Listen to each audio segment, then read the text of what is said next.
Hello everybody and welcome to another post-knowledge video, and today, yes, we're talking about Martin Luther... Wait. Post-knowledge, you just say Martin Luther King Jr. But it must not be this guy. He's white. And I thought we were talking about Tudor and Protestantism. Yeah, and obviously we're talking about Tudors and Protestantism, bros. Because Martin Luther is a completely different person from Martin Luther King Jr. Because Martin Luther King Jr. lived in America in the 20th century, and although he was Christian, he was mostly fighting racism and not fighting against the church at that time, which Martin Luther did. And if you look at Martin Luther here, you might have heard about him, maybe you've studied him in historical texts, but I'm just giving you a tiny bit more information of the Protestant Reformation. So, let's go. Recently, I opened up a poll saying which religion did you believe in. And, well, I was expecting a lot of results. Christianity, obviously, Judaism, Hinduism, Sikhism, Buddhism, atheism, agnosticism, being agnostic, recognizing there's a God, but saying, well, we don't know who that God is, so forget about it. And even if you believe in some folk religion like pagan or Taoism, well, that's completely fine. Well, what's wrong with that? We live in a world where we encourage religious freedom. But to imagine Europe at that time in the 16th century being of only one religion, Christian. So the Pope at that time wouldn't have to deal with, bro, why are you not giving money to the church? I'm atheist. I don't need to care. There were nothing like that, because because nearly everybody, everybody virtually was Christian. So you would be like, something, Pope be like, pay your taxes. I'm atheist. I'm Buddhist. And there was actually no resisting to the Pope, who had lots of power. But why was everybody Christian? Well, firstly, Christianity had a lot of influence on Europe and blah blah blah blah. We also have to know that it's a very important religion.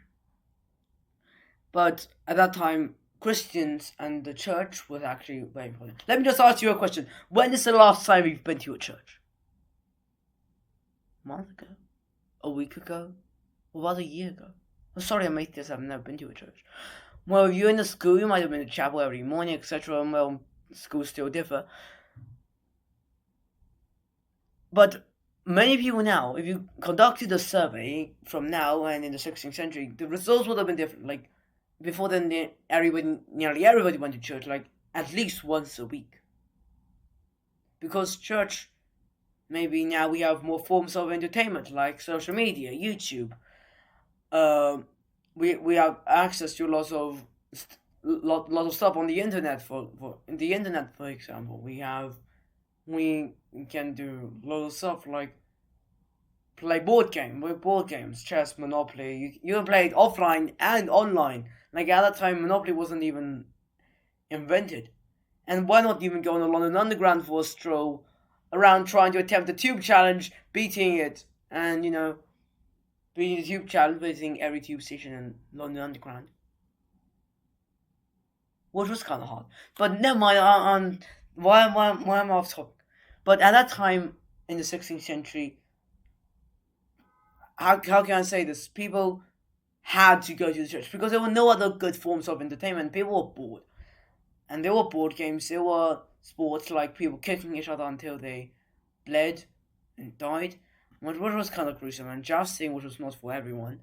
So they had to go to church to meet up with their friends and pals, have a drink, maybe worship God, most essentially, just to hang about and chat with the local vicar, etc.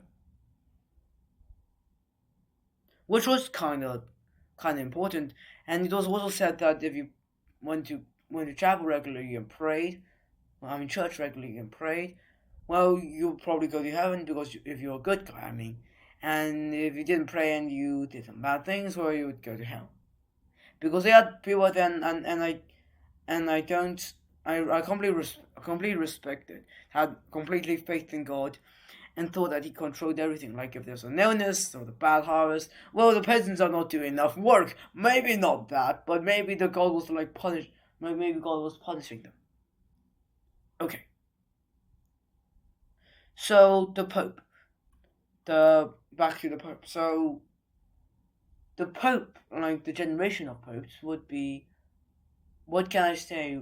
One word: unlucky. In the 15th century, one word: unlucky. Firstly, Martin Luther.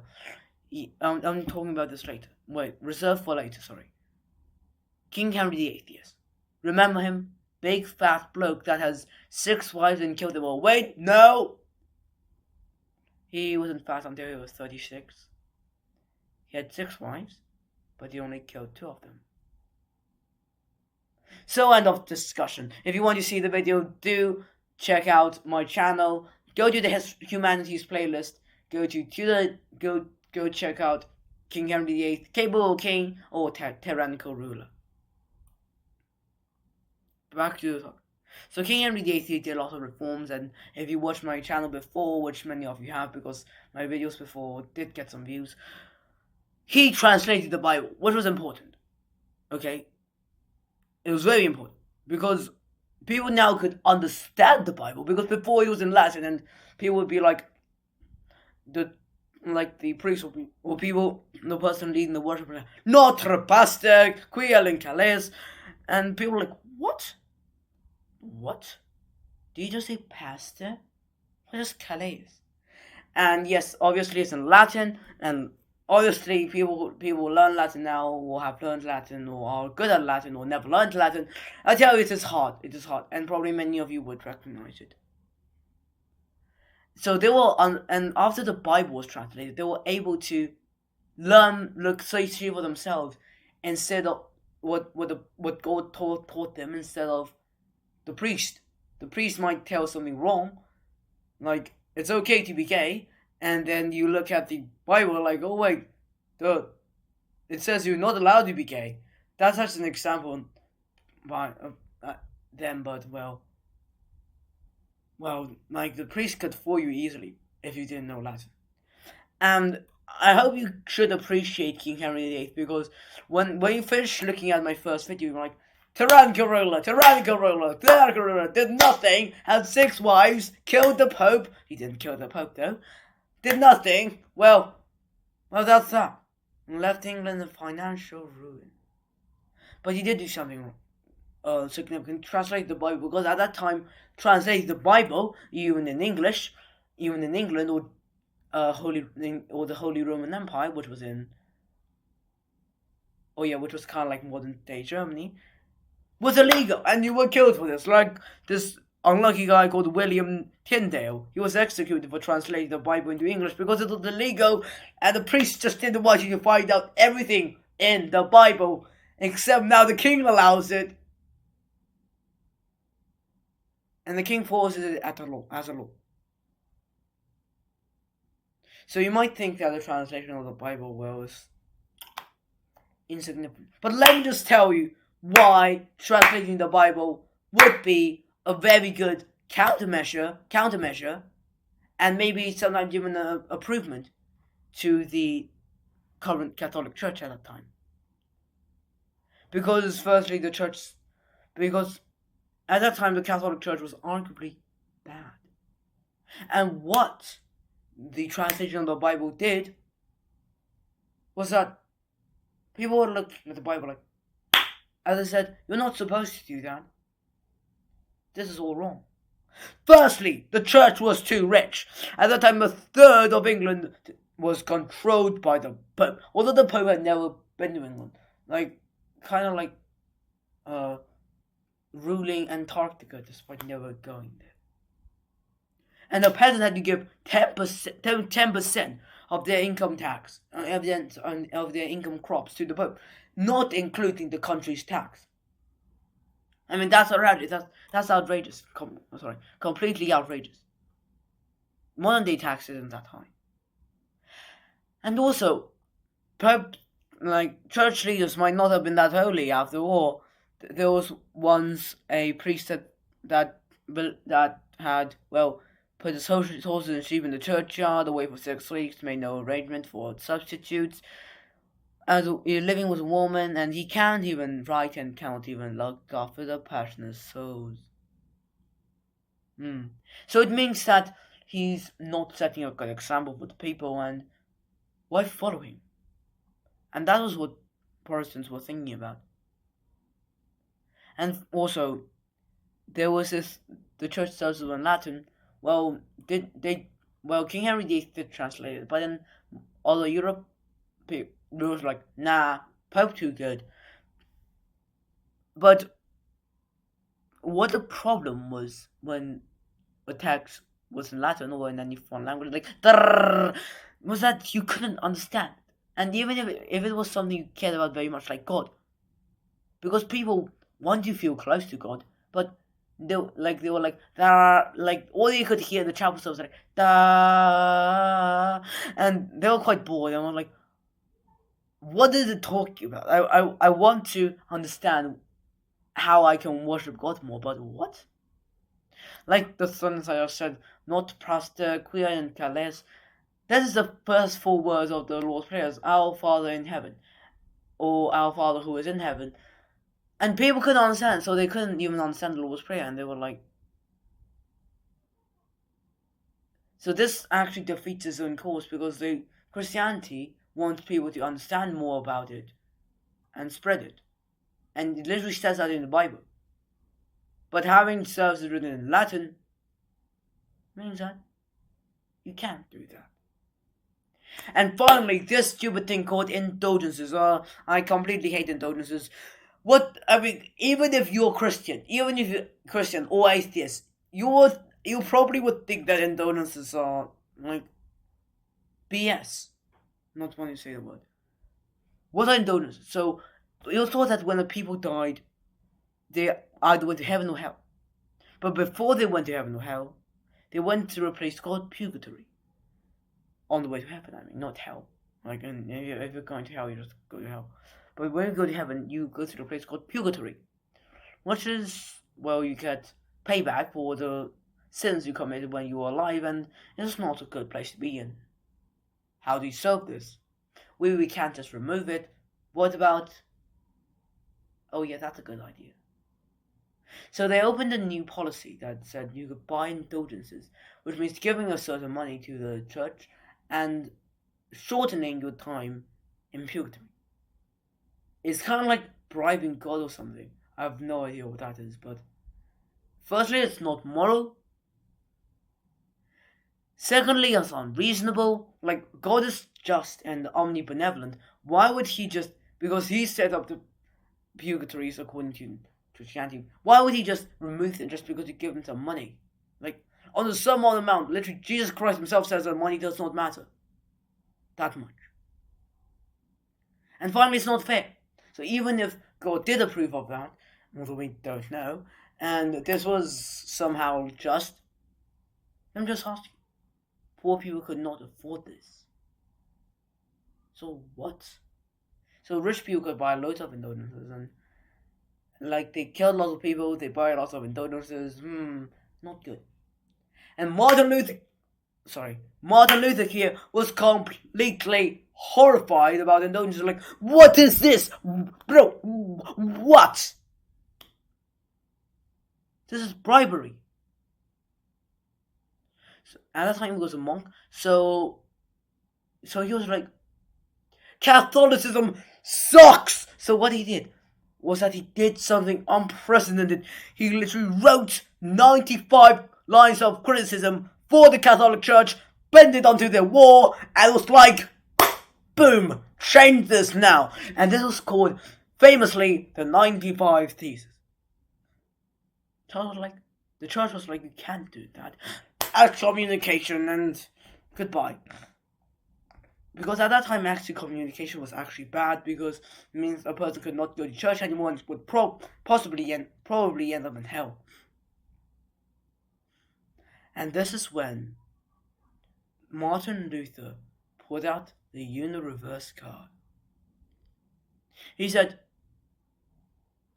if I can't follow Catholics, let me form my own branch of Christianity. Bro! So he opened up, he didn't open up, but he started Protestantism. And Protestantism itself split into branches. The Anglicans in England, and most people in England are actually Anglicans if you ask them specifically. Lutherans, which will follow Martin Luther's principles, and like loads of other branches. It's uncountable even to the present day. So Martin Luther opening up his own branch, maybe not because of the church excommunicating him and he wanted to play the universe card, but because he simply believed in it. And that is sets up a comparison for what King Henry VIII did. The Pope was like, you can't divorce Catherine of Aragon, womp womp, and he pulls out the universe card like, goodbye Pope, I'm now head of the church.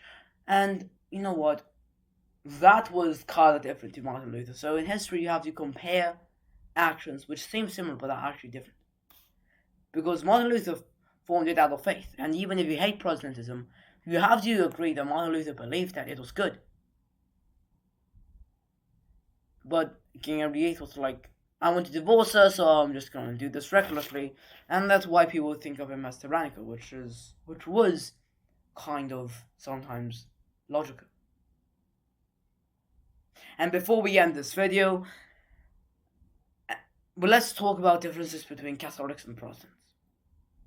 So a Catholic will be like, the Pope must be the head of church in all Europe or any place. Protestants are like, no, the country monarch should be the head of a church. Pope takes away too much tax and goodbye. Catholics say that Bibles and prayers should be in Latin because it's more fancy. And Protestants are like, wait, no, religion's for the people, so it should be in a language understandable by the people. Catholics think that the church should be a colorful place, and which is logical, so there should be a lot of decorations. But Protestants said that wastes too much money. It actually does. So the church should be just a simple place for a person to worship, which also makes sense. Just to note that both Protestants and Catholics believed in God. They just said, well, we worship in different ways, which was why religion does confuse a lot of people, and it would not be a good idea to offend Protestants with Catholic ideals or Catholics with Protestant ideals, because it could lead up to a big fight, like most religion wars do. But before you actually blame religion, let's end this video. But you should realize that King Henry VIII, a person from 3 videos ago, I told you, he is Catholic. Does he seem like a Catholic? Let's see what he did. He translated the Bible in English, and what did I just say? The Bible prayers should be in a language understandable by the people. He also removed the Pope. The church should be the country's monarch. And Edward VI was like, make the church a simpler place. The church should be only a simple place for worship. So yeah, well, good job, King Henry VIII and Edward VI made England Protestant, and King Henry VIII, like, absolutely not knowing, absolutely thinking he was Catholic and used to be Catholic, was like, you know what? I'm going Protestant. And it was true, he did found Anglicanism, because at that time, if you look at the timeline, Martin Luther published his 95 Theses by 1517, and King Henry VIII became king in 1509. And those 8 years for him to grow from an immature young man of 25 years old, about approximate, to actually driving out the Pope. And this is actually subtle differences in history that is very important, because in history a person might seem to believe in one thing but actually not. Well, if you watched until the end of the video. Thank you very much. I appreciate your support for this, my small and humble channel. So if you did like this video, please leave a like and subscribe. Check out my history playlist too. And next video, big reveal, because we've done Queen Elizabeth, we've done all the Tudor kings. Why not learn more about Tudor England?